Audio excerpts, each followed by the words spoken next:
नेवासा तालुक्यातील मुकिंदपूर शिवारात असलेल्या रामनगर येथील श्रीराम साधना आश्रमामध्ये महंत श्री सुनील गिरीजी महाराज यांच्या मार्गदर्शनाखाली संत महंतांसह हजारो भाविकांच्या उपस्थितीत पुष्पवृष्टी करून प्रभू श्री रामचंद्रांचा जन्मोत्सव भक्तिमय वातावरणात साजरा करण्यात आला। यावेळी रामनामाच्या जयघोषाने रामनगरी दुमदुमली होती।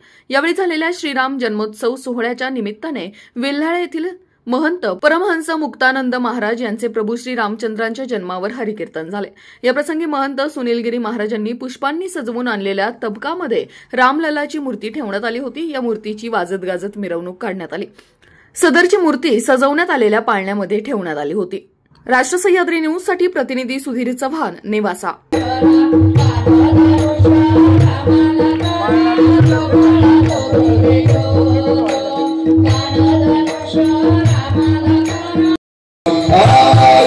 संभव